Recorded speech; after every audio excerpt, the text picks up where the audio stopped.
frères et sœurs, bonjour. Le sujet que je vous propose aujourd'hui, ce matin, c'est la mission de l'Église aujourd'hui.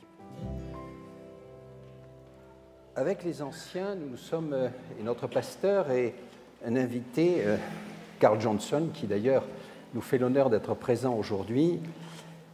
Nous avons décidé de consacrer cette année ecclésiale à l'évangélisation, ou si vous préférez, porter le message de l'Église à l'extérieur. Carl nous fera quelques prédications là-dessus, il nous en parlera de manière plus approfondie, mais je voudrais aujourd'hui me pencher sur un certain nombre de sujets, en particulier le rôle de l'Église, le rôle que nous avons à jouer, nous, dans l'Église, et clairement ce que le monde extérieur attend de nous aujourd'hui. Pour ceci,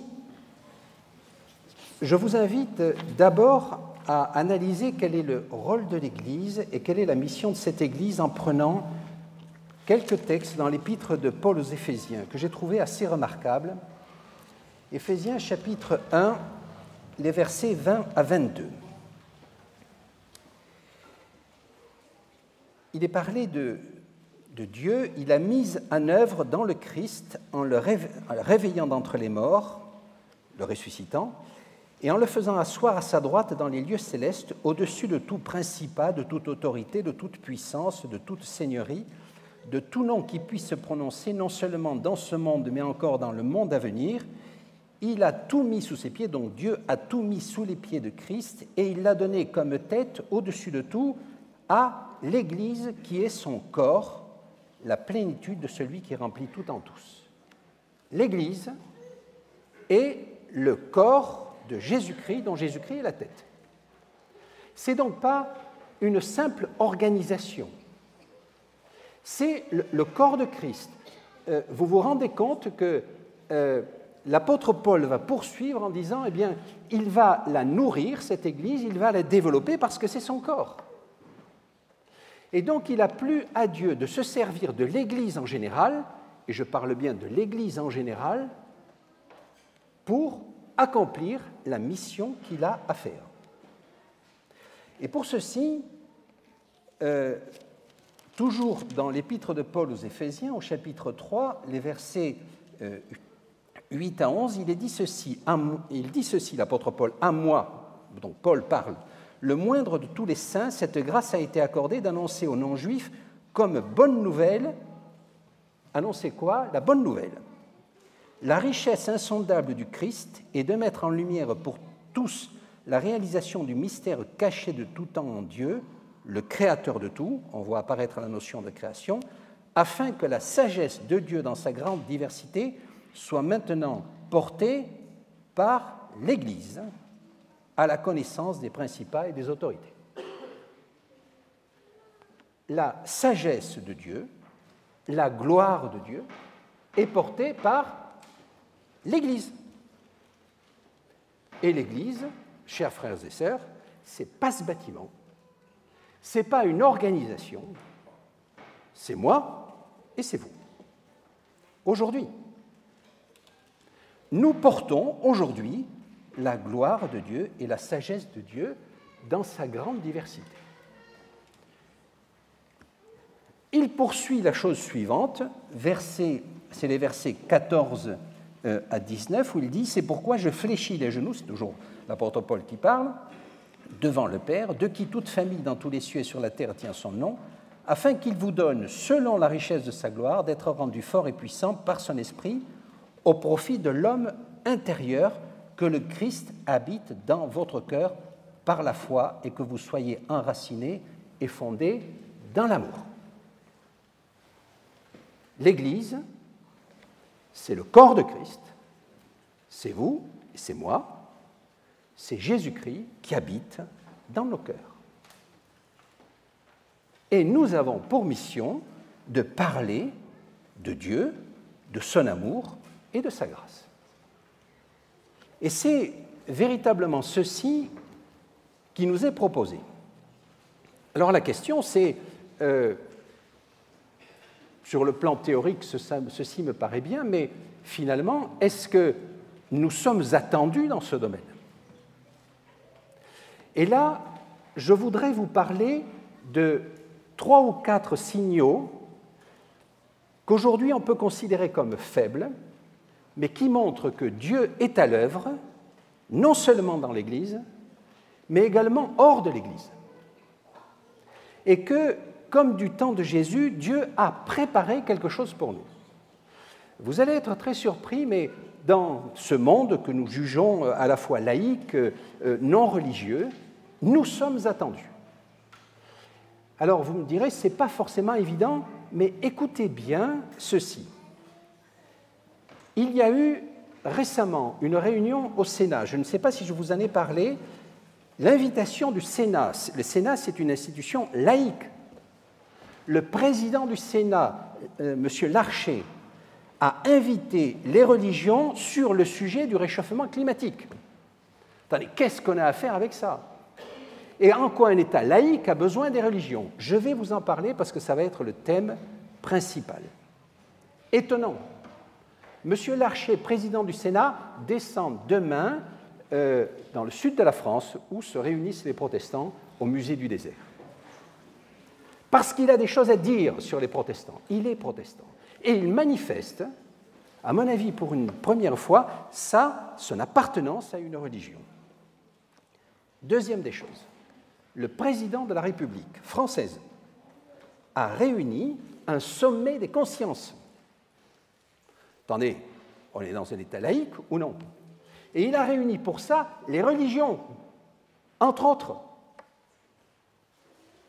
Un État laïque demande aux religions de développer les consciences, et vous allez comprendre pourquoi. Troisième point. Vous avez peut-être écouté les informations et un groupe de scientifiques de très haut niveau, il y a pas mal de prix Nobel à l'intérieur, essaie de comprendre ce que va être l'avenir de l'humanité. Et ils ont une horloge. À minuit, c'est la fin de l'humanité. Et ils sont passés de minuit moins 5 à minuit moins 3, récemment. Alors vous allez me dire, c'est quoi 3 minutes? Ça veut dire que pour ces gens-là, qui sont des gens qui réfléchissent, aujourd'hui, la probabilité d'une fin de l'humanité est quelque chose sur lequel il faut réfléchir. Étonnant. Ils sont en train de prêcher la fin du monde. Qu'avons-nous à dire là-dessus? Dernier point, j'apprends hier soir qu'aujourd'hui, dans le courant de la journée, se fait une réunion spontanée. On attend environ 20 000 personnes à Paris. Le sujet, pas organisé ni par les syndicats, ni par les politiques, des gens qui se réunissent pour parler, penser, porter secours aux réfugiés, qui est un problème majeur qui vient de se passer avec la fameuse photo que vous avez certainement vue de cet enfant noyé qui s'échoue sur une plage. Attendez. Vous voulez qu'on lise le psaume sur ce sujet-là, le psaume 72 au verset 13. C'est une prière que fait Salomon pour le roi. Et le roi dit au verset 13, « Il aura pitié du faible et du déshérité, il sauvera la vie des déshérités. » C'est la mission que Dieu donne à son peuple. Voilà 20 000 personnes qui vont faire une mission qui est quand même dévolue à l'Église. Ne me dites pas qu'il n'y a pas aujourd'hui un certain nombre de signaux qui nous font penser que le monde autour de nous nous attend. Et donc, je ne reviendrai aujourd'hui, je ne vous parle pas des réfugiés, peut-être qu'un jour je vous en parlerai, quelle action pouvons-nous mener, mais je voudrais vous parler de l'action que nous pouvons mener aujourd'hui par rapport à l'écologie et finalement à la fin du monde. J'écoutais d'ailleurs au Sénat cette intervention, une intervention de Nicolas Hulot qui disait tout simplement, si on ne fait rien, ce n'est pas le monde qui est en danger, c'est l'humanité. Parce que si nous ne faisons rien au niveau du réchauffement climatique qui sera au moins de 2 degrés, et il essayait de parler de la fameuse COP 21, vous en avez entendu parler, réunion qui aura lieu à Paris en novembre prochain, sur justement le réchauffement climatique. Si on ne fait rien, ce qui va se passer, grosso modo, on peut imaginer 200 millions de migrants, c'est-à-dire que ce que nous vivons aujourd'hui n'est rien à côté de ce que nous allons voir dans les années futures. Il va y avoir des catastrophes naturelles partout et finalement des guerres. Donc ce n'est pas nous qui l'annonçons, c'est lui. Et qu'attend-il des religions? Alors face à ça, évidemment, on peut avoir une réaction en disant je vous l'avais toujours dit, ça fait 150 ans qu'on prêche que la fin du monde va arriver. Hein, voilà. Moi j'appelle ça du cynisme. Ou bien, autre situation, bien fait pour eux, c'est la conséquence des péchés de l'humanité. Vous me direz, c'est pas faux, mais quand même. Une attitude égoïste, de toute façon, moi j'irai au ciel. Franchement, je n'ai pas l'impression, et j'ai même la certitude qu'on ne trouve absolument pas ça dans l'Évangile. Cette attitude de cynisme. Si Jésus est venu, ce n'est pas pour tuer le monde, c'est pour sauver le monde. Et sauver les hommes qui sont dedans. Et donc, arrêtons cette attitude de cynisme. J'ai envie de vous donner l'exemple de Jonas. Vous connaissez l'histoire de Jonas? Les enfants connaissent certainement bien cette histoire de Jonas. Jonas, un homme à qui Dieu donne une mission. On ne sait pas bien laquelle. Et vous allez comprendre pourquoi. Sinon, que face à cette mission, il faut qu'il aille à Ninive et qu'il aille prêcher l'évangile à Ninive. Première des choses qu'il fait, c'est partir à Tarsis, donc au sud de l'Espagne, semble-t-il. Donc il fuit. Vous savez qu'il va être jeté à la mer par les matelots, qui d'ailleurs n'aiment pas trop cette décision, mais c'est lui qui la propose, avalé par un grand poisson et ramené par ce grand poisson sur la terre. Et là, il va à Ninive. Quel message donne-t-il? Vous le connaissez tous. 40 jours et Ninive est détruite. Vous faites le parallèle, 3 minutes et l'humanité est détruite, ça va? Vous allez comprendre pourquoi. Remarquez que le texte ne dit pas que c'est Dieu qui lui a donné ce message. C'est Jonas qui donne ce message. Et Jonas va prêcher ce message 40 jours et Ninive est détruite. On lui avait dit, la ville fait 3 jours de marche, il va prêcher une journée, parce que ça lui suffit largement. Jonas était un homme, un hébreu, très, j'allais dire, soucieux de son pays, qui avait eu maille à partir avec Ninive, et donc qui n'aimait absolument pas Ninive. Il craignait certainement pour sa vie. Une journée, ça suffit, il se retire et il attend que le feu du ciel descende. Qui va prêcher le message? Et plus exactement, comme ça ne se passait pas, souvenez-vous, à un moment donné, il va y avoir ce texte tout à fait étonnant, dans Jonas 4, verset 1, « Cela fut très mal pris par Jonas, et je vais vous reparler de la conversion de Ninive, qui se fâcha, il pria le Seigneur en disant, « S'il te plaît, Seigneur, n'est-ce pas ce que je disais quand j'étais encore dans mon pays, c'est pourquoi j'ai préféré fuir à Tarsis, car je savais que tu es un Dieu clément et compatissant, patient et grand par la fidélité, qui renonce au mal. » Il sait ça, et ce qu'il prêche, c'est 40 jours et Ninive est détruite. Qui va prêcher le message de repentance? Ce n'est pas Jonas. Jonas prêche un message que je qualifierais d'apocalyptique, dans le sens négatif du terme. Celui qui va prêcher le message de repentance, c'est le roi de Ninive qui va dire à ses sujets, attendez, maintenant c'est fini, on arrête tout, on se repent, on prend le sac et la cendre. C'est lui qui prêche le message de repentance. Étonnant, non? Jonas est un prophète. Et celui qui prêche le message, c'est un homme, j'allais dire, du monde. Étonnant. Étonnant. Et Jonas savait. Et j'ai envie de vous dire, quand j'ai relu ça, je me suis dit, mais est-ce que de temps en temps, je n'ai pas été, moi aussi, un Jonas? Allez, encore quelques années et l'humanité est détruite. Quand j'avais 20 ans, je pensais que l'humanité n'en avait que pour 5 ans. J'en ai 70 bientôt, et on attend toujours. Et je vais vous poser une question un peu iconoclaste. Et si Dieu décidait que le monde se convertissait? Alors vous allez dire, mais Ninive finalement a été détruite. Vous avez raison. Mais il y a quand même eu quelqu'un à un moment donné qui a sauvé Ninive par rapport à un message qui était un message de destruction. Ce que veut Dieu, c'est, Jonas le sait, il l'a dit, « Je sais que tu es un Dieu clément et compatissant, patient et grand par la fidélité et qui renonce au mal. » C'est ça le message que l'Église a à annoncer au monde aujourd'hui. Et le monde attend ce message. Les églises ont à annoncer ce message, y compris face à des gens qui nous disent, à juste titre, « Faites attention, il est minuit moins 3 à l'horloge apocalyptique. » Et les gens qui disent ça étoffent ça sur leur réflexion. Alors maintenant, je reviens à ce texte d'Ésaïe. Ce texte d'Ésaïe que j'ai retrouvé, qui me semble avoir un sens prophétique remarquable.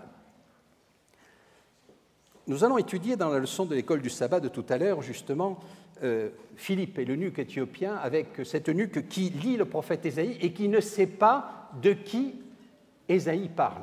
Et Philippe va lui expliquer. Eh bien, on va faire un peu pareil. Voici mon serviteur que je soutiens. C'est Dieu qui parle.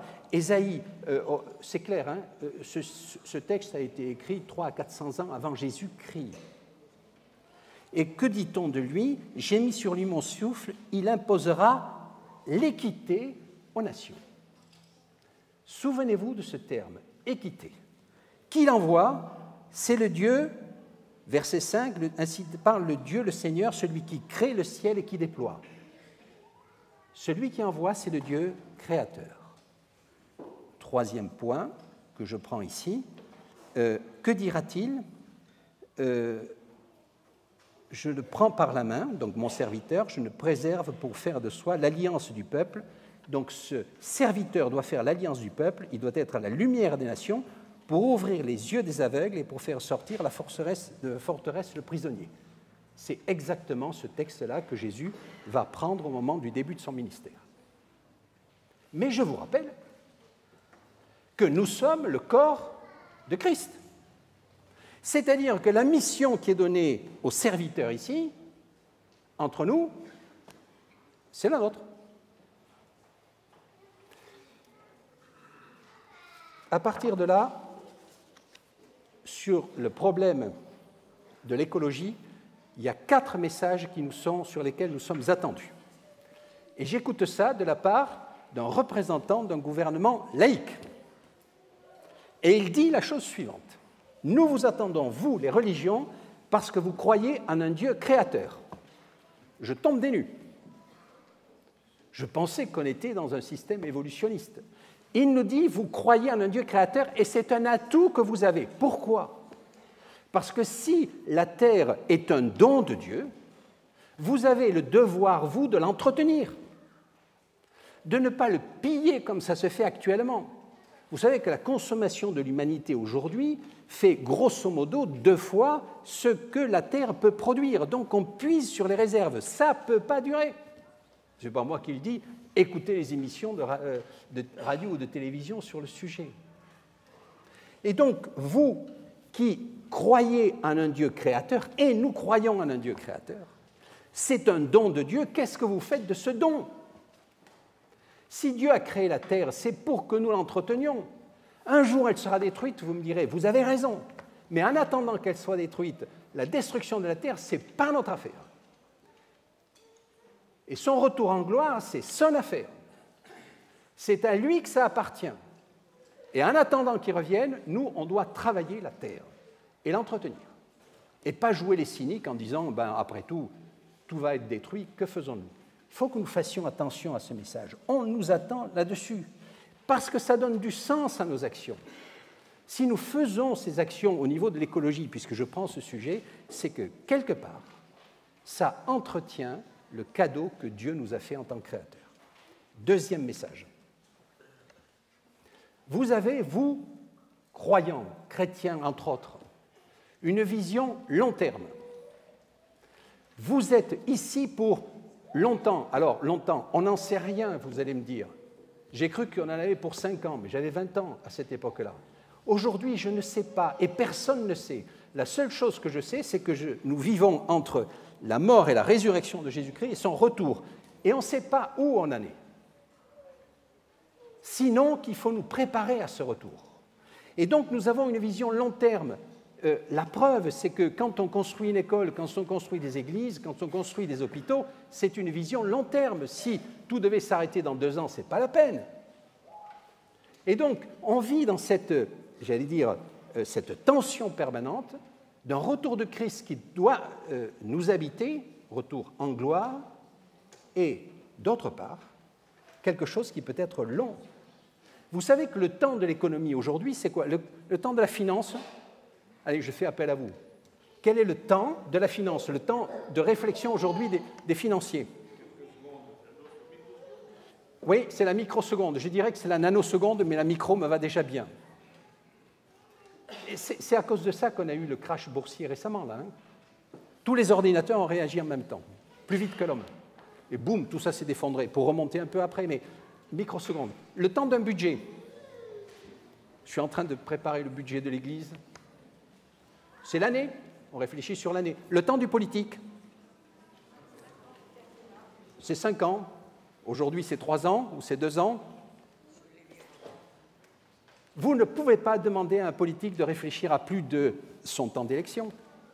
Parce qu'après, s'il n'est plus là, ses actions ne servent à rien. Nous, on ne vit pas ni pour l'année, ni pour les 3 ans, on vit pour l'éternité. Et c'est un énorme avantage, notre notion de temps. Et quand on parle d'écologie, la notion de temps est présente. Les problèmes, ils ne seront pas dans l'année ou dans les 2 ans à venir, ils vont être dans les 10 ou 20 ans, ils vont être pour nos enfants et nos petits-enfants. Donc nous avons un message à donner de ce côté-là. 3e message qui nous est donné, toujours par des politiques laïques. Vous avez le sens de la justice. Je vous renvoie à Ésaïe. Mon messager, j'ai mis sur lui en souffle, il imposera l'équité aux nations. Aujourd'hui, chers frères et sœurs, si la COP 21 échoue, c'est-à-dire que si au lieu d'avoir les 2 degrés d'augmentation, on se laisse aller à avoir 4 ou 5 ou 6 degrés, qu'est-ce qui va se passer? C'est une injustice, c'est une double injustice pour les pays les plus pauvres, qui, eux, ont été exploités jusqu'à présent et vont en plus avoir, les premiers vont avoir les effets de la pollution et du réchauffement climatique. C'est injuste. Il est injuste que 80% de la croissance soit confisquée par 1% de la population.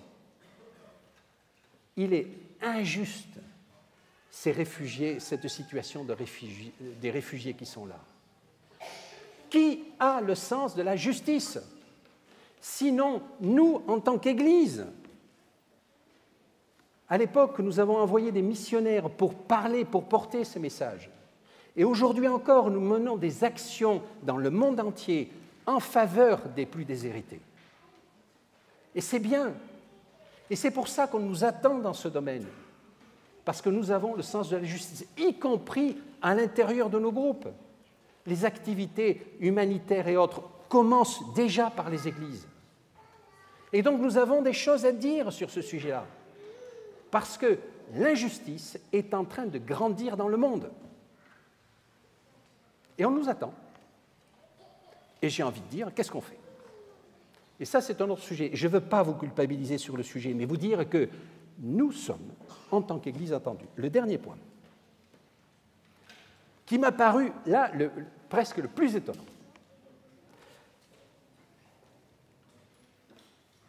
Nicolas Hulot dit « On n'arrivera à combattre le réchauffement climatique que par un changement de comportement individuel. Ça sera long, mais il n'y a que ça pour nous sauver. » C'est parce que les individus changeront de comportement. Et il faut reconnaître qu'aujourd'hui, les solutions techniques n'existent pas et ça va être des changements de comportement. Il va falloir que nous soyons tous, à un moment donné, plus économes, plus soucieux, plus solidaires, éviter les gaspillages, et ceci passe par des comportements. On commence à le faire, et dans les églises, ça commence. Du style, eh bien, faire à la fois des économies d'énergie, à la fois sensibiliser les gens à ce qui se fera. S'il n'y a pas de changement de comportement individuel, on va droit dans le mur.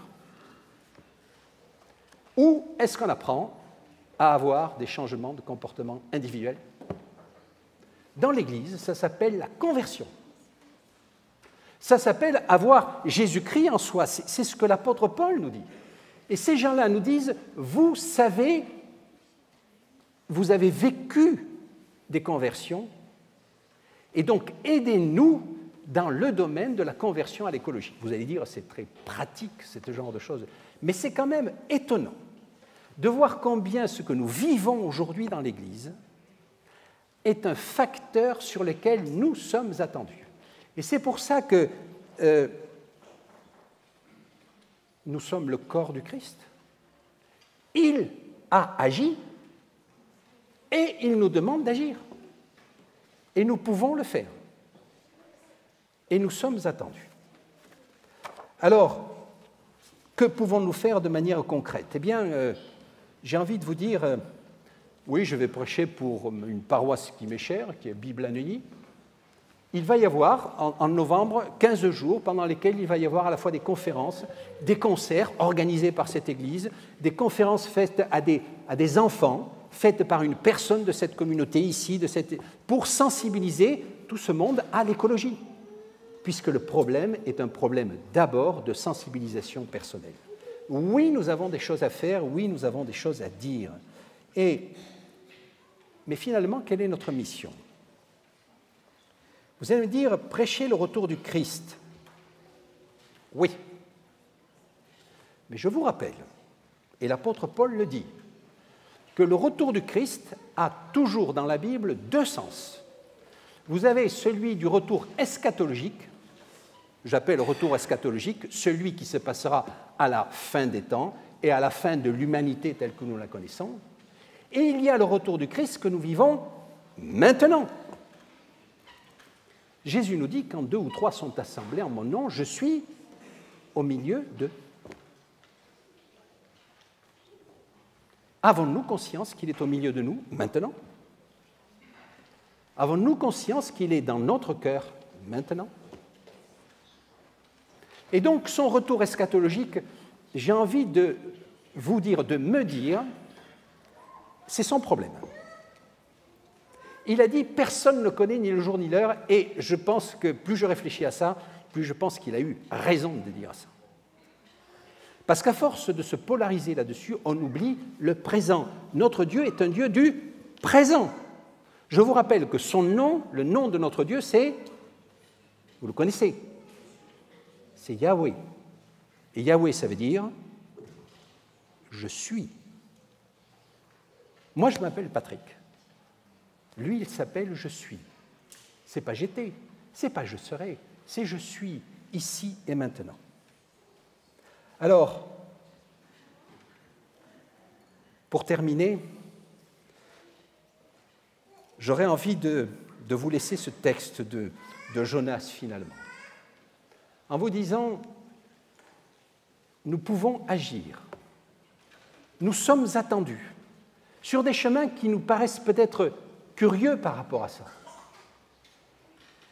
Entre autres, on nous attend dans ce domaine de l'écologie et sur des sujets qui nous sont chers. Et oui, je vous laisserai simplement ce texte de Jonas, parce que de temps en temps, je me retrouve dans Jonas. Je crois que j'ai beaucoup dit 40 jours et Ninive est détruite, ou 5 ans et l'humanité est détruite. C'était pas faux, Ninive aura été détruite. Mais je crois quand même que le message que Dieu a donné à Jonas n'était pas exclusivement 40 jours et Ninive est détruite, mais c'était que Ninive change de comportement, change d'attitude, se convertisse, se repente. Et c'est ce que Ninive a fait. Drôle de message pour aboutir à ça. Et encore une fois, je vous rappelle, celui qui a prêché le message de repentance, ce n'est pas Jonas, c'est le roi. De temps en temps, je m'interroge, est-ce que ce ne seront pas des gens de l'extérieur, à l'église adventiste, qui prêcheront un jour le message que, bon an, mal an, on a bien voulu prêcher, mais Jonas est un homme que j'aime beaucoup parce qu'il dit, et je terminerai, car je savais que tu es un Dieu clément et compatissant, patient et grand par la fidélité et qui renonce au mal. Je m'arrête là parce qu'après, il est un peu déprimé, cet homme, mais conservons en tête cette idée et prêchons cette idée, car je savais que tu es un Dieu. Puisque c'est ça que Dieu veut de l'Église.